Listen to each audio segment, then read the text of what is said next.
यह भारत का वो कुंड है जहां भगवान परशुराम ने अपनी मां की हत्या करने के बाद अपने हाथ से चिपकी हुई कुल्हाड़ी से मुक्ति पाई थी।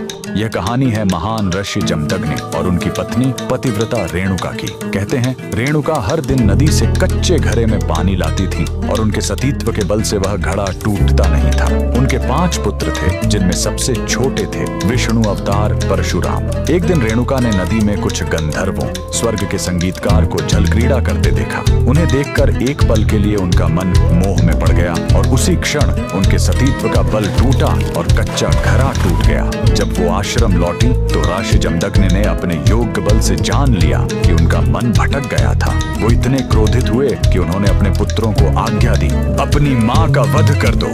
जब चारों बड़े भाइयों ने मना कर दिया तो क्रोधित पिता ने उन्हें तुरंत पत्थर बन जाने का श्राप दे दिया। इसके बाद परशुराम ने पिता की आज्ञा को अपना धर्म समझा। उन्होंने भारी मन से अपनी कुल्हाड़ी उठाई और अपनी ही मां का सिर धड़ से अलग कर दिया। उनकी आज्ञाकारिता से प्रसन्न होकर जमदग्नि ने वरदान मांगने को कहा। परशुराम ने तुरंत अपनी मां को फिर से जीवित करने और साथ ही पत्थर बन चुके अपने चारों भाइयों को भी मुक्त करने का वर मांग लिया। सब फिर से जीवित हो गए, मानो कुछ हुआ ही न हो। लेकिन कहानी यहीं खत्म नहीं हुई। मातृ हत्या का पाप उस कुल्हाड़ी पर एक दाग की तरह चिपक गया और वो उनके हाथ से अलग ही नहीं हो रही थी। उस पाप से मुक्ति पाने के लिए वह दर दर भटकते रहे, लेकिन कोई भी तीर्थ उस कुल्हाड़ी को छुड़ा नहीं सका। अंत में वह पहुंचे पूर्वी हिमालय की लोहित नदी के किनारे और जैसे ही उन्होंने इस कुंड के जल को छुआ, चमत्कार हुआ। कुल्हाड़ी अपने आप उनके हाथ से छूट गई। यही पवित्र स्थान आज अरुणाचल प्रदेश में परशुराम कुंड के नाम से जाना जाता है। आज भी हर साल मकर संक्रांति पर हजारों श्रद्धालु यहाँ इस विश्वास के साथ डुबकी लगाने आते हैं कि यह कुंड उनके सारे पापों को धो डालता है, ठीक वैसे ही जैसे इसने स्वयं भगवान परशुराम को